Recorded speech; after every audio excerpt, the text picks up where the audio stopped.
मेरे साथ बोलिए, भारत माता की।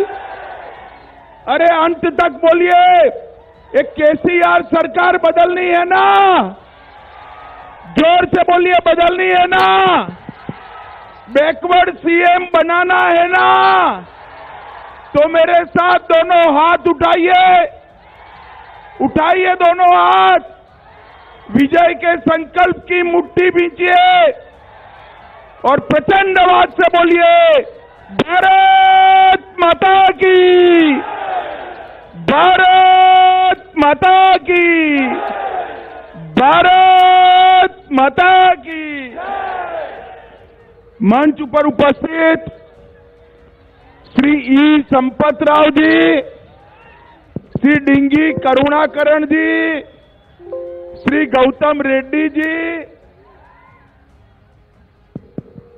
और आज जिनको जिताने की अपील करने के लिए मैं आया हूं, हमारे लोकप्रिय प्रत्याशी श्री एटेला राजेंद्र जी,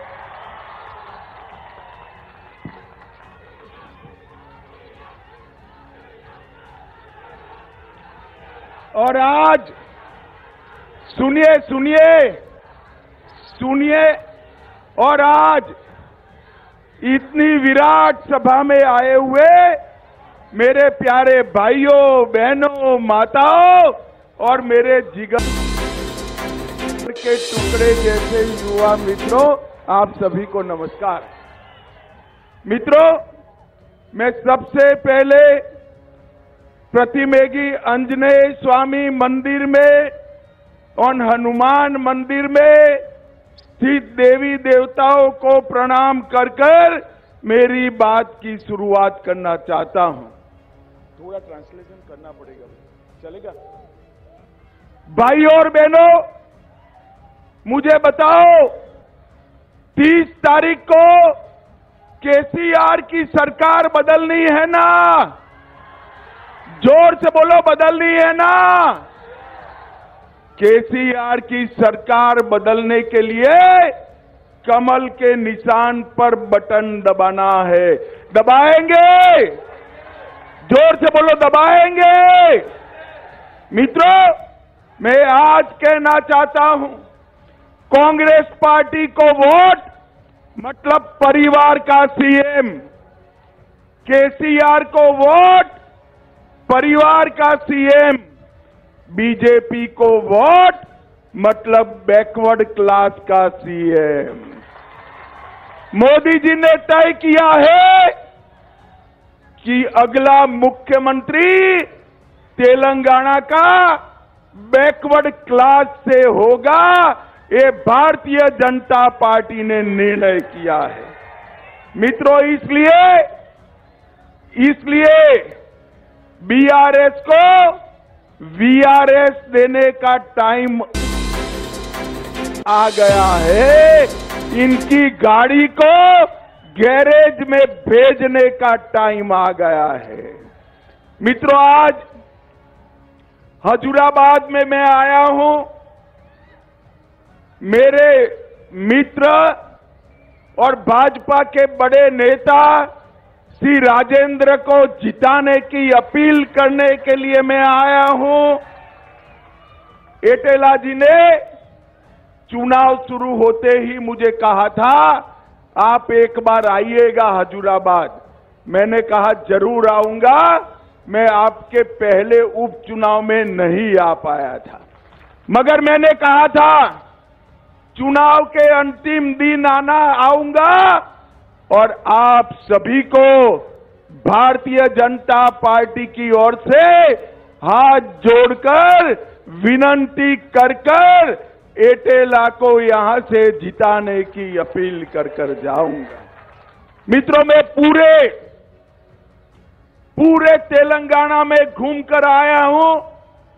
सब जगह इसी प्रकार का उत्साह का वातावरण है, इसी प्रकार का तेलंगाना सरकार के खिलाफ रोष का वातावरण है। कोई नहीं चाहता कि केसीआर की सरकार बने। मुझे भी मालूम है यहां पर राजेंद्र जी जीतने ही वाले हैं। मुझे मालूम है आप जिता दोगे, परंतु मैं हजूराबाद आया हूं ये कहने कि राजेंद्र जी की जीत का मार्जिन इतना बड़ा हो कि केसीआर को संदेश चला जाए। क्या गुनाह था राजेंद्र जी का? भ्रष्टाचार का विरोध किया, इसलिए केसीआर ने उनको विक्टिम बनाया। परिवारवाद का विरोध किया, इसलिए उनको विक्टिम बनाया। मैं कहना चाहता हूं, इनको इतने बड़े मार्जिन से जिताइए कि पूरे देश में, सिर्फ तेलंगाना नहीं, पूरे देश के अंदर परिवारवाद करने से सब लोग डरे, ऐसा संदेश हजूराबाद वालों ने देना है। राजेंद्र जी को विधानसभा में हजूराबाद के विकास के लिए भेजना है, पूरे तेलंगाना के विकास के लिए भेजना है और तेलंगाना को भ्रष्टाचार मुक्त बनाने के लिए भेजना है। भाई और बहनों, मैं आज कहने आया हूं, कांग्रेस और टीआरएस के बीच में एक डील हुई है। डील कांग्रेस ने तय किया है कि यहां टीआरएस के नेता केसीआर को मुख्यमंत्री बनने देना और केसीआर राहुल बाबा को प्रधानमंत्री बनने के लिए मदद करेंगे। मैं कहने आया हूं, राहुल बाबा को क्या प्रधानमंत्री बनाओगे? प्रधानमंत्री का पद खाली नहीं है। 24 में प्रधानमंत्री तो नरेंद्र मोदी जी बनने वाले हैं। तेलंगाना की जनता ने जितनी भी बार कांग्रेस के एमएलए जिताए, सारे के सारे केसीआर की पार्टी में चले गए। कांग्रेस को वोट का मतलब है बीआरएस को वोट, कांग्रेस का वोट का मतलब है भ्रष्टाचार को वोट। और कांग्रेस, बीआरएस और ओवैसी की पार्टी तीनों परिवारवादी पार्टी है। तीनों पार्टियां करप्शन में भरोसा करने वाली पार्टी है। ये तीनों पार्टी को वोट मतलब भ्रष्टाचार को वोट। और तीनों पार्टियां माइनॉरिटी अपीसमेंट करने वाली पार्टियां हैं। इनको वोट मतलब रजाकार थियोरी को वोट। भाई और बहनों, मुझे बताओ, हैदराबाद विमोचन दिन मनाना चाहिए या नहीं मनाना चाहिए? जोर से बोलो, मनाना चाहिए या नहीं मनाना चाहिए? ये केसीआर ओवैसी के डर से हैदराबाद विमोचन दिन नहीं मनाते।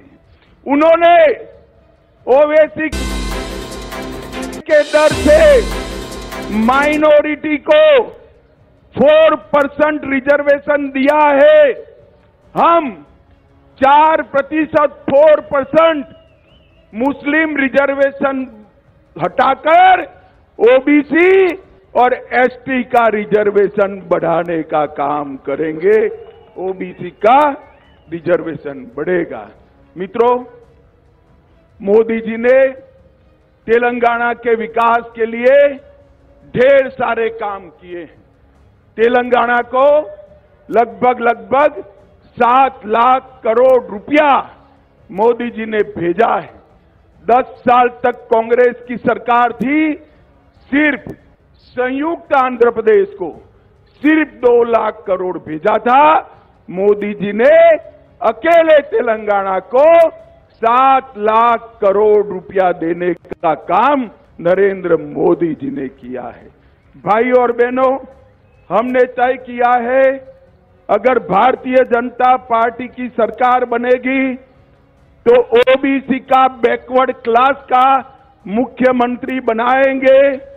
हमने तय किया है कि हमारी सरकार बनने के साथ ही पहली कैबिनेट में पेट्रोल और डीजल का वेट कम कर पेट्रोल और डीजल के दाम घटाएंगे।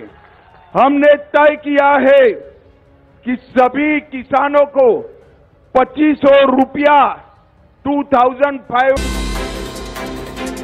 रुपीज इनपुट सब्सिडी देने का काम भारतीय जनता पार्टी करेगी। हमने तय किया है कि किसानों का सारा धान, सारा चावल 3100 रुपया में एमएसपी पर खरीदा जाएगा।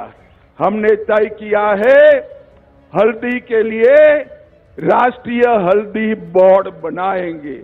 हमने तय किया है कि फसल बीमा, क्रॉप इंश्योरेंस का पूरा प्रीमियम तेलंगाना भारतीय जनता पार्टी की सरकार बनाएगी। और इतनी बड़ी संख्या में माताएं बहनें आई है। हमने तय किया है कि हर गरीब महिला को 4 गैस का सिलेंडर फ्री ऑफ कॉस्ट देने का काम करेंगे। हर गरीब को 10 लाख रुपए तक का सारा स्वास्थ्य का खर्चा भारतीय जनता पार्टी की सरकार उठाएगी। और अंत में मैं ये पूछने आया हूं, अयोध्या में राम मंदिर बनना चाहिए या नहीं बनना चाहिए? जोर से बोलो, राम मंदिर बनना चाहिए या नहीं बनना चाहिए? आप राम मंदिर का दर्शन करना चाहते हो? जोर से बोलो, अयोध्या में राम मंदिर का दर्शन करना चाहते हैं? 22 जनवरी को मोदी जी अयोध्या में राम लल्ला का प्राण प्रतिष्ठा करने वाले हैं। और हमने तय किया है पूरे तेलंगाना में जिसको भी राम मंदिर का दर्शन करना है उसको बारी बारी सरकार के द्वारा फ्री ऑफ कॉस्ट अयोध्या जाने की व्यवस्था भारतीय जनता पार्टी करेगी। भाई और बहनों, मोदी जी ने देश को सुरक्षित किया है, मोदी जी ने देश को समृद्ध किया है और मोदी जी के नेतृत्व में ही ये तेलंगाना भारत का नंबर 1 स्टेट बन सकता है, नंबर 1 स्टेट। आज मैं आप सभी को अपील करने आया हूं, हमारे एटेला राजेंद्र जी को प्रचंड बहुमत से जिताइए। ऐसा बहुमत होना चाहिए अगली बार केसीआर को हजूराबाद में प्रत्याशी न मिले, अभ्यर्थी न मिले, ऐसा बहुमत होना चाहिए।